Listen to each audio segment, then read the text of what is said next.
un nombre de collectivités d'outre-mer n'étaient pas au stade 3, mais encore au stade 1, voire au stade 2.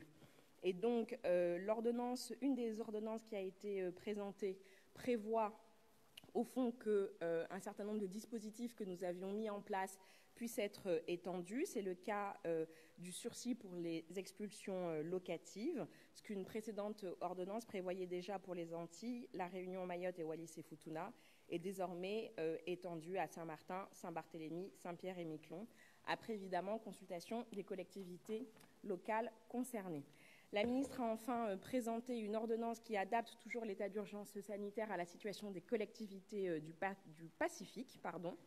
Et ce texte précise notamment la faculté dont dispose en Nouvelle-Calédonie et en Polynésie française le haut-commissaire pour adapter ses spécificités pour adapter aux spécificités de ces territoires les mesures d'urgence qui relèvent de la compétence de l'État. Voilà ce que je pouvais vous dire pour ce Conseil des ministres et je suis à votre disposition pour répondre à vos différentes questions.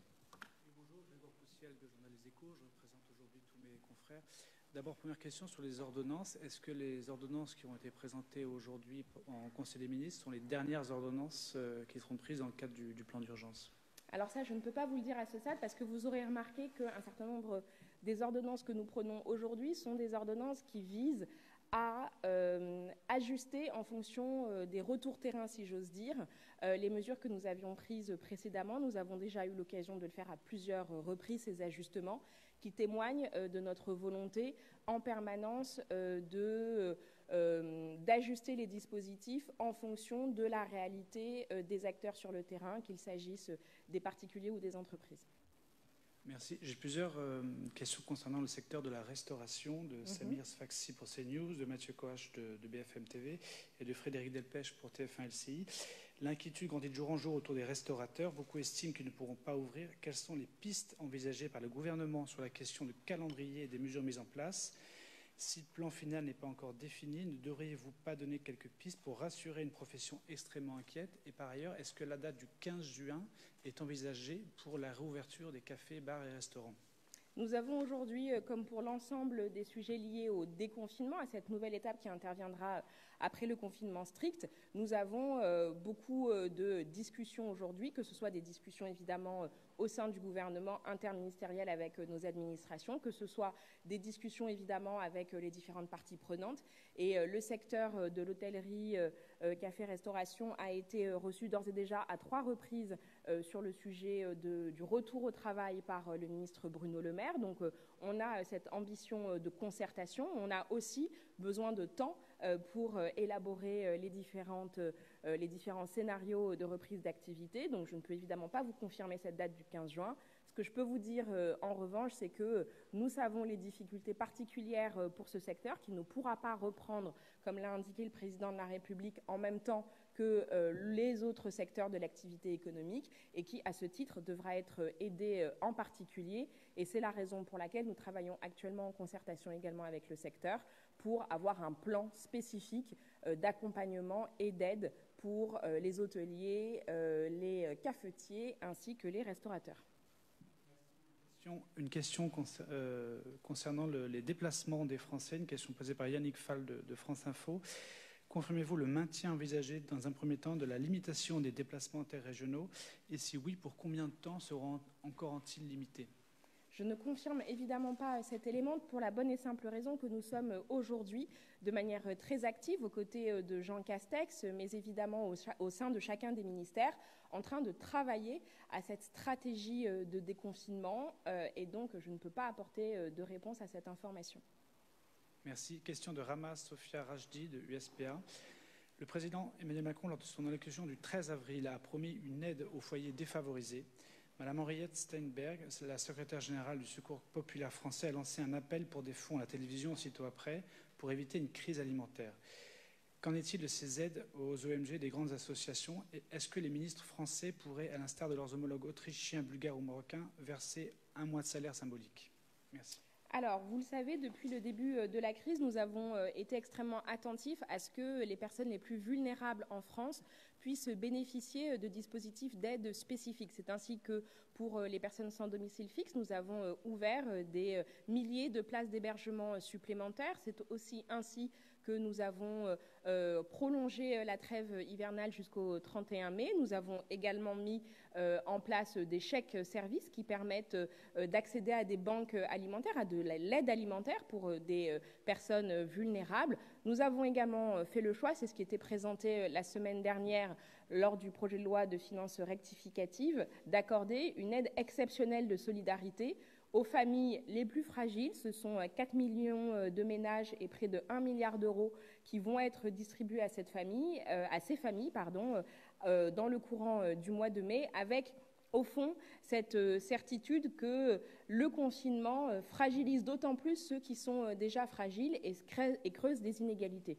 Donc nous avons là un dispositif qui est très robuste d'aide aux personnes les plus défavorisées. Ce dispositif, évidemment, s'il doit être complété, il le sera. Et nous avons eu aussi une attention particulière avec Julien Denormandie vis-à-vis des associations. Je pense également au travail réalisé par Gabriel Attal. Une attention vis-à-vis de l'accompagnement des associations, notamment sur les questions relatives au chômage partiel, pour faire en sorte qu'elles puissent continuer à effectuer leur mission dans de bonnes conditions. Une question de Julie-Marie Lecomte de France Info. Le gouvernement sait-il à ce jour quand précisément il sera en mesure de présenter un plan de déconfinement précis et sans ambiguïté? Le 13 avril, le président a annoncé sous 15 jours ce plan de déconfinement et dimanche dernier, le Premier ministre se donnait 15 jours également. Est-ce que ce ne serait pas l'aveu que ce délai n'est pas tenable? Alors, le président de la République nous a donné comme mission de faire en sorte que le 11 mai, nous puissions commencer cette nouvelle étape qui ne sera plus celle du confinement strict, mais qui ne sera pas non plus l'étape de la vie d'avant, le retour à la vie d'avant, car vous le savez, nous avons souhaité que ce déconfinement puisse se faire de manière progressive. Nous avons beaucoup de pain sur la planche. Nous travaillons énormément dans les ministères, autour du Premier ministre, évidemment en lien avec l'Élysée, pour que cette stratégie de déconfinement soit présentée dans les délais impartis. On n'est évidemment pas à 1 ou 2 jours près, cela va sans dire, mais nous avons déjà beaucoup avancé dans ce travail, consistant notamment à poser les bonnes questions qui doivent être mises sur la table dans la perspective du déconfinement. Et nous avons désormais un travail interministériel qui nous permettra d'apporter des réponses, aussi en concertation avec différents acteurs. Je pense aux organisations syndicales et patronales pour ce qui est des modalités de retour au travail. Je pense bien entendu aux collectivités locales qui auront un rôle déterminant à jouer, en ceci qu'elles sont responsables du bâti scolaire et qu'elles auront, au-delà de cette responsabilité sur le bâti scolaire, qu'elles ont des responsabilités sur la cantine, sur les activités périscolaires et qu'elles seront étroitement associées aux modalités de retour à l'école. J'ai maintenant une question de Politico. L'Allemagne prépare un projet de loi qui prévoit de porter la capacité de test à 4,5 millions par semaine afin de tester également les personnes ne présentant pas de symptômes. Pourquoi est-ce que la France continue de penser qu'il n'est pas utile de tester les personnes sans symptômes? Comment expliquer ces différentes interprétations de la science?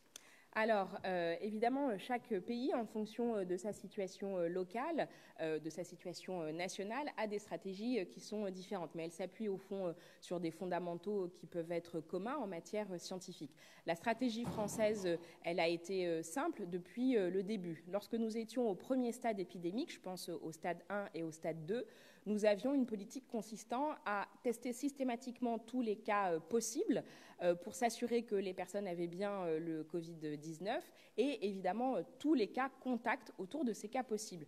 Je vous mets en mémoire ce qui a été réalisé, le travail remarquable qui avait été réalisé en Haute-Savoie, au Contamine-Montjoie, où, à partir d'un petit cluster familial, nous avions testé, je crois, près de 150 personnes dans l'environnement de cette famille. Et donc, nous avions cette volonté de faire en sorte que chaque cas possible devienne un cas avéré et que nous puissions regarder son environnement pour casser les chaînes de contamination.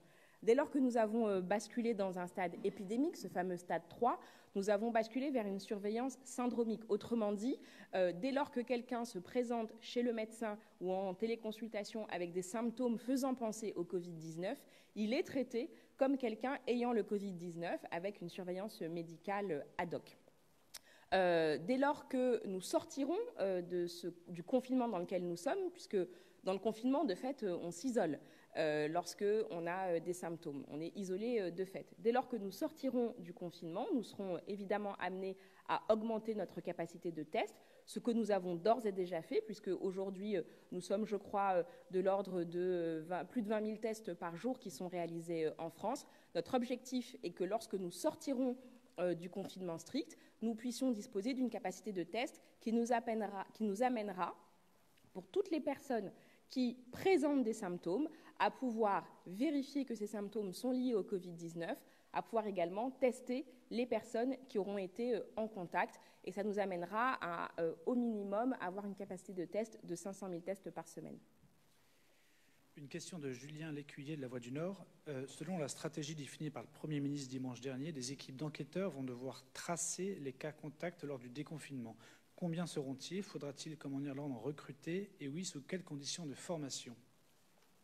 Alors, c'est un sujet extrêmement important qui est abordé là, parce que, vous le savez, le Premier ministre a indiqué que les principes qui devaient guider cette stratégie de déconfinement, c'était d'abord la conservation des gestes barrières qui permettent de se laver les mains, tousser dans son coude, etc., des mesures de distanciation sociale, évidemment. Il a également indiqué que nous devions être en capacité de tester pour détecter rapidement toutes les personnes ayant un Covid-19 avéré.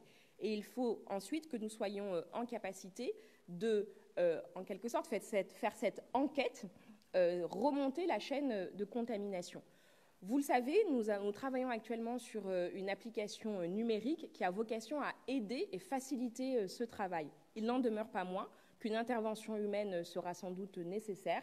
Et dans le cadre du plan de déconfinement, ça fait partie des éléments et nous savons que nous aurons besoin en nombre de forces qui permettront d'effectuer ces enquêtes de proximité autour des cas contacts et des cas avérés. Et je rappelle par ailleurs que le troisième principe de notre stratégie de déconfinement est évidemment l'isolement des personnes qui auront été testées positives au Covid. Une question de Julie-Marie Lecomte de France Info. Le président a-t-il évoqué lors du Conseil des ministres les tensions qu'on peut constater depuis plusieurs soirs en banlieue? Le gouvernement considère-t-il qu'elles sont liées au confinement? Est-ce qu'il crée un embrasement comparable à ceux de 2005 ou de 2007? Quelles mesures envisage-t-il de prendre pour l'après-confinement? Et une question subsidiaire de Sylvie Corbet de l'AP. Est-ce qu'un plan Marshall est prévu pour ces quartiers? Alors, ça fait beaucoup de questions.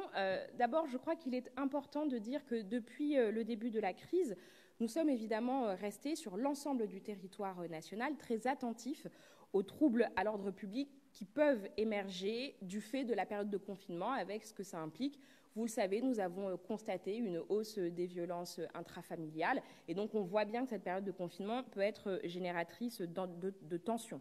Je ne crois pas qu'on soit aujourd'hui dans une situation où il faille pointer du doigt tel et tel quartier parce que très profondément aujourd'hui, nous constatons qu'il y a un respect du confinement sur tout le territoire national et je veux aussi profiter de cette occasion pour vraiment profondément remercier les Français qui se sont adaptés à ce confinement et à cette restriction au fond de leur liberté. C'est vrai, ces derniers jours, nous avons assisté à des heurts, en particulier en région parisienne. Je veux souligner que la tension est très largement redescendue hier. Évidemment, de tels agissements ne sont en aucune façon acceptables. Nous les condamnons. Nous mettons les forces de sécurité intérieure dans tous les quartiers du territoire national et en particulier dans les quartiers les plus sensibles pour que l'ordre public soit en permanence évidemment assuré. Nous considérons qu'à ce stade, ces agissements demeurent néanmoins de faible intensité, ils sont localisés, limités, et donc aujourd'hui, il n'y a pas lieu d'avoir des inquiétudes, mais nous sommes extrêmement vigilants et nous ne laisserons en aucun cas quiconque apporter du désordre dans un moment qui, par ailleurs, est particulièrement difficile pour l'ensemble de nos concitoyens. Merci. Dernière question de Mme Isabelle Roberts pour Les Jours. Lundi, lors de son assemblée générale, Vivendi a validé le versement de dividendes en France ainsi qu'un programme de rachat d'actions. Or, Vivendi bénéficie du chômage partiel pour plusieurs de ses filiales. Bruno Le Maire a dit à plusieurs reprises que ça n'était pas compatible, ce que vous avez vous-même confirmé la semaine dernière, précisant que le ministre de l'Économie et des Finances allait se saisir de ce sujet. Quand va-t-il le faire? qu'est-ce qu'il va faire? Est-ce que le chômage partiel va-t-il être refusé aux filiales de Vivendi qui en ont fait la demande? Alors, je n'ai pas d'informations supplémentaires par rapport à ce que j'ai indiqué la semaine dernière. Néanmoins, je renouvelle les principes qui guident notre action. Dès lors qu'une entreprise bénéficie de subsides publics dans le cadre de la gestion de cette crise, il n'est évidemment pas acceptable que des dividendes soient versés à ses filiales françaises. Et donc, honnêtement, je ne peux pas vous dire quelles ont été les actions prises par le ministre de l'Économie. Du coup, je vous renverrai vers ces services de presse. Merci à vous.